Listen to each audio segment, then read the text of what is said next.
कई लोग गौशाला पर क्लेम कर देते हैं कि गौशाला में इतनी गाय मर गई, गौशाला में ऐसा हो गया। विचार करो, तुमने शहर की गायों को लाकर गौशाला में डाला गया है और गौशाला में शहर की गाय को डाला तो वो पानी मिल रहा है, औषधि मिल रही है, सब कुछ मिल रहा है, पर पहले की जो पन्नी उसके पेट में भरी हुई है उसके कारण उसका प्राण चला ही जाता है, चाहे कितना ही प्रयास कर लो, कितना ही प्रयास करो। शहर की घूमने वाली गायों को तुमने गौशाला में रखा, चारा खिला रहे हो, उसको तुम खली खिला रहे हो, चाहे तुम कुछ भी खिला लो, पर अंदर जो उसके पेट में पन्नी भरी पड़ी है, पॉलीथीन पड़ी है, वो अपना काम कर रही है, इसलिए गाय को मरना तो पड़ेगा। वो पॉलीथीन कोई दूसरे ने नहीं भेजी है, वो आपने भेजी है, रोड पर पटक दी, उसने खा ली, उसके पेट में चली गई, वो धीरे धीरे कैंसर कर गई। महाराज, चिल्लाने से कुछ नहीं होगा, धर्म की जय हो, अधर्म का, प्राणियों में, विश्व का, गौ माता की, बस इतना ही बोल के काम खत्म हो जाता है, काम खत्म। इतना कहा, समाप्त हो गया।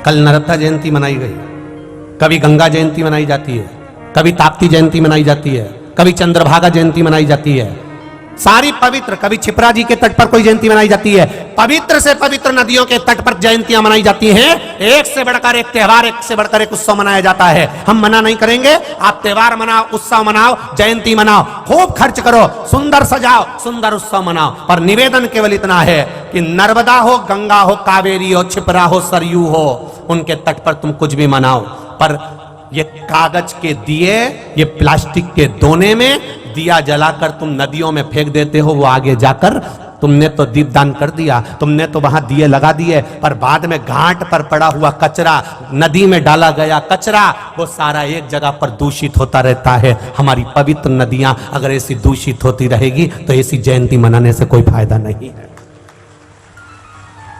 हमें अपनी पवित्र नदियों का स्मरण करना है, हमें अपनी पवित्र नदियों को बचाकर चलना है, हमें अपने पर्यावरण को बचाकर चलना है, हमें अपनी गौ माता को बचाकर चलना है, हमारे संत महात्मा साधु सन्यासी तपस्वी साधक उपासक इनको भी बचाकर चलना है, हमें अपने भगवंतों को बचाकर चलना है, हमें अपने मंदिर मठ और देवालयों को बचाकर चलना है। वो निश्चितता सुख का अनुभव कराएंगे।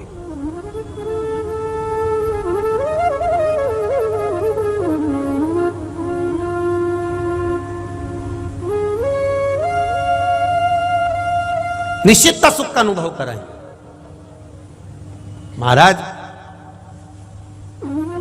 शिव कथा कह रही है, भगवान शंकर का गुणगान कर रहा है, गौ माता का केवल थोड़ा सा अगर देसी गाय का दूध मिल जाए, रोज शिव जी को चढ़ाया जाए और उसका पान किया जाए, ना जाने कितने रोगों को मुक्त कर देती है। अभी देखिए, शिव बाबा प्रकट हो गए, गाय ने अपनी श्वास से शंकर भगवान को नंदीश्वर के रूप में प्रकट कर दिया, शिव जी प्रकट हो गए। प्रकट होने के बाद भगवान शंकर से गौ माता ने कहा, आप कृपा करिए और मेरे को आशीर्वाद दीजिए। शंकर भगवान ने आशीर्वाद गौ माता को दिया, तेरा बेटा दूध पीता है, वो दूध तेरे थन से निकलने वाला देसी गाय का जो दूध है वो अमृत के तुल्य होगा, तेरा दूध मेरे ऊपर चढ़कर अमृत का कार्य करेगा। शिव कथा कर रही है,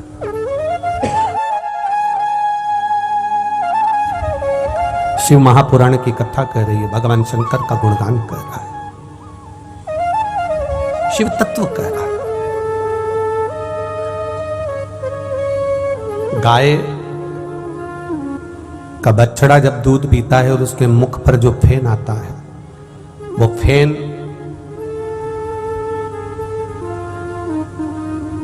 किसी को शरीर सफेद पड़ जाता है, चमड़ी अगर सफेद होने लगती है तो वो फेन।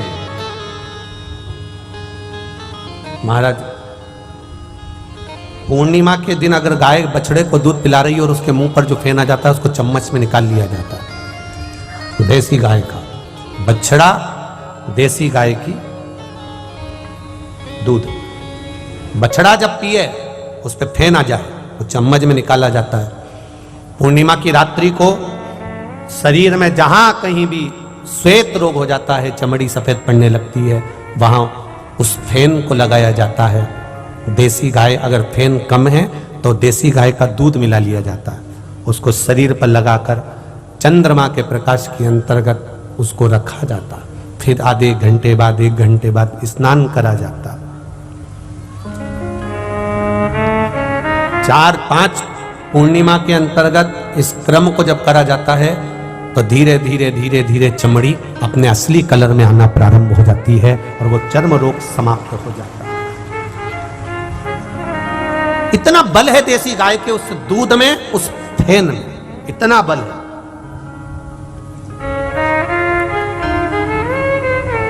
और हम आज के जमाने में इतने आगे निकल गए कि गौ माता तो हमको सुहाती ही नहीं है।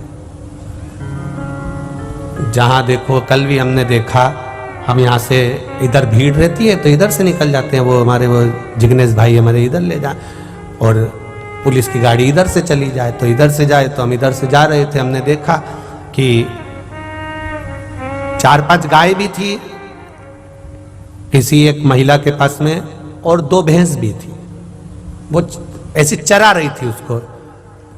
गाय कहीं पे भी जा रही है, हमने देखा उसको, उसने कुछ नहीं करा, पर भैंस कहीं नहीं जाना चाहिए, भैंस संभाल रही। वो गाय नहीं संभाल रही थी, क्या संभाल रही थी? भैंस संभाल रही थी। हमने भी मन में सोचा बस यही दशा आज के जमाने में सब जगह है, जो गाढ़ा दूध दे, ज्यादा दूध दे, कहीं से मुना अच्छा प्रॉफिट आ रहा हो, तो वो प्रॉफिट सबसे अच्छा भैंस से ही आता है। पर इनको समझाए कौन? गाय की अगर तुमने सेवा करी है, गौ माता की सेवा करी है, तो गाय का जो बछड़ा होता है उसको बैल कहते हैं, बैल को नंदी कहते हैं। नंदी पर कौन बैठता है? बोलो बोलो जम के, महादेव बैठते हैं। अब तुमने गौ माता की सेवा करी तो गाय का जो बछड़ा है, बैल वो जो नंदी शंकर जी से कहेगा इसने मेरी माता की सेवा करी है, इसको कैलाश पर लिया, लेकर आओ इसको कैलाश पर, नंदी कर देगा महादेव से। और तुमने अगर भैंस की सेवा करी, अब भैंस का जो छोरा है उस पे कौन बैठा? यमराज। और उसने, यमराज जब बैठे तो पाड़े ने कहा इसने मेरी मां को, भैंस को खूब निलाया, खूब निचोड़ के दूध पिया, इसलिए मैं फर्ज अदा करो, इसको नरक लिया, पकड़। अब कंजरी वालों, तुम गाय पालो चाहे भैंस पालो, तुम्हारी जैसा करोगे, गौ माता की सेवा करोगे तो कैलाश धाम है, और अगर भैंस माता की सेवा करो तो ब्लैक कलर की स्कॉर्पियो, उसमें कोई टेंशन नहीं है, तुम तो बैठो। और यमराज और भोलेनाथ दोनों में अंतर है। भोलेनाथ जी ले जाते हैं तो डमरू बजाते बजाते ले जाते हैं, और यमराज ले जाता है तो डमरू नहीं लाता है, वो तुम्हें ही इतना बजाता है कि चिल्लाते मत मारे, मैं कसम खाऊं अगली बार भैंस नहीं पालूंगी, मत मारे। उन्हें फिर गदा लेकर फिर धोया। अरे राम, मुझे क्या मालूम था, गाय को कम चारा देती थी, भैंस को दूध के चक्कर में खली भी खिला देती थी, भैंस को नहलाती भी थी, और खली, चूरी, और क्या क्या होता है, अच्छा आइटम भैंस को खिलाती थी। क्यों? दूध अच्छा देगी, पर मालूम क्या था कि मार भी अच्छा खिलाएगी। जब दूध खाया, अब यमराज की मार खा, खूब दोचा दादा, खूब मार ठोकता ऊपर ले गया। उसके रिश्तेदार मिलते से पूछे, कलावती बोली, जी लीलावती, तू भी यही है? मैंने भी 4 भैंस रखी थी, कमर टूट गई, अब रख ले भैंस।